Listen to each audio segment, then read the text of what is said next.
لیکن میرے جب امام خمینی پیرس میں تھے، انقلاب کی تحریک اپنے زوروں پر پہنچ گئی، ایک فرانسیسی رپورٹر آیا امام کے پاس اور آ کر امام کو یہ کہتا ہے کہ آپ شاہ کو گرانے میں کامیاب ہو جائیں گے؟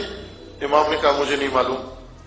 پھر اس نے پوچھا کہ آیا آپ تہران پہنچنے میں، کیونکہ تہران ایئرپورٹ بند کیا ہوا تھا اور انہوں نے کہا تھا جو جہاز آئے گا ہم اس کو ہٹ کریں گے، تو آیا آپ تہران پہنچنے میں کامیاب ہو جائیں گے؟ امام خمینی نے فرمایا مجھے نہیں معلوم۔ کہا کہ آپ اسلامی حکومت قائم کرنے میں کامیاب ہو جائیں گے؟ کہا مجھے نہیں معلوم۔ اسی طرح کہ اس نے چند اور سوال کیے تو امام نے سب کا جواب دیا مجھے نہیں معلوم۔ تو تعجب سے کہتا ہے کہ پوری دنیا کو پریشان کر رکھا ہے۔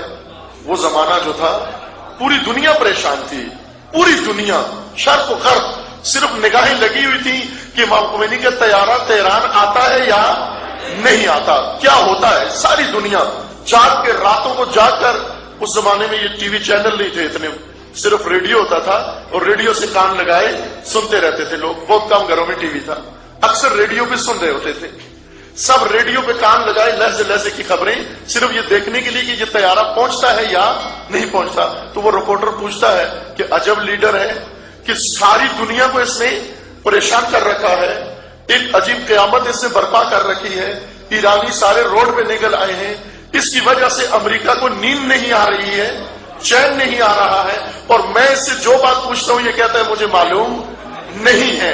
یہی جملہ اس نے امام کو کہہ دیا کہ آپ کو تو کچھ بھی معلوم نہیں ہے، تو آپ کیسے لیڈر ہیں؟ امام نے کیا کہا؟ بڑی آرام کے دھیمے لہجے میں کہا کہ آخر تو سوال عجیب قسم کے کرتا ہے مجھ سے، تو وہ سوال کر رہے ہیں جو خدا سے پوچھنے کے ہیں، یہ سارے کام تو اللہ کے ہیں، یہ خمینی کا کام نہیں ہے۔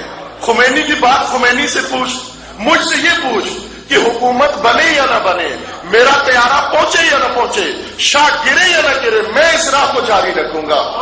اگر ساری دنیا مجھے چھوڑ جائے، خمینی یکا و تنہا ان یزیدیوں کے مقابلے میں ڈٹا رہے گا۔ فرمایا خمینی سے خمینی کا کام پوچھ، تو اللہ کے کام خمینی سے پوچھ رہا ہے۔